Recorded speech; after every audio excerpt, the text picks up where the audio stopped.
working there. Welcome to Lobido Channel. Today I'm going to tell a story called The Theater of Work. This is a story about Leo Comet telling Lobido a story. Leo Comet told Lobido the story when they were both rooming at the Bleak Hotel in the town of Masad on the 5th floor, an early 20th century building. Their windows were facing the toxic sea. I like the white light, the silver light. This meeting took place after the apocalyptic war, after the nuclear winter had settled down and life was slowly returning to normal.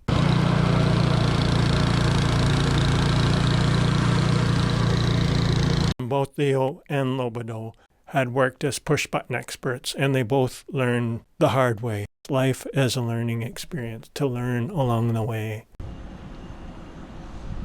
One of the first lessons he learned as a young man working as a push-button expert for the Department of Regulation. Okay, here's a story, just imagination, pure fiction. There's no any connection to reality is unintended, because there's always a difference between reality and the story you tell or whatever you say about reality. There's two levels. There's what happens, and then there's your account of what happens. If you're using evidence, oral testimony is not always accurate or acceptable. There's a difference between what a person remembers and recounts and what a security camera records. There could be quite a discrepancy between what is recorded on the camera and what the person says afterwards.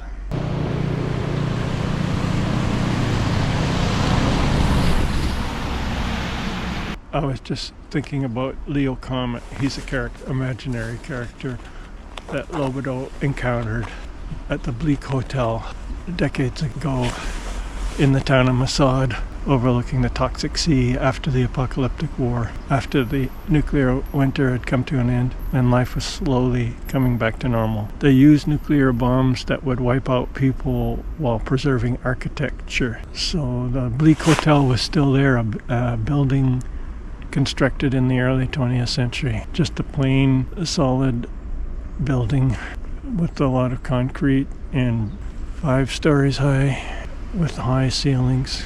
Leo Comet talked one morning over coffee about his first job as a push-button expert and how when he was instructed to enter data into the computer, and he was, after a year of this work, it was so simple he could do 8 hours worth of work in less than an hour.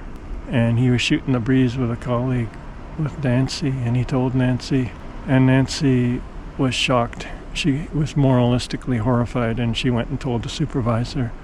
But the supervisor liked Leo Comet and warned Leo. He says, Nancy came and put in a complaint about you. She said you can do 8 hours work in less than an hour. She said, Leo, I don't really care as long as the work is done, but you have to keep up the theater. You have to maintain the decorum. Otherwise, people around you are going to be jealous and resentful, and they're going to come and attack you, and you're going to get into trouble. So you have to make it look like you're busy at all times, even if you're not busy. And you must always act like you're stressed and overworked, even though you're doing nothing except gazing into space or drawing in your sketchbook or reading comic books or philosophy books. Just do what you got to do. It's theater. You got to be a good actor. And that's the way it goes, because people are viewed as resources. You're a human resource. You're a product, and your job, you've sold yourself to the company. The company owns you, and you have to make it look good in order to please the funding agencies. So this is one of Leo Comet's first lessons in the precepts of alienation. Beware of your fellow human.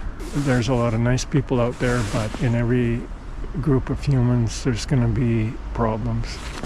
Intolerance, bitterness, resentment, jealousy.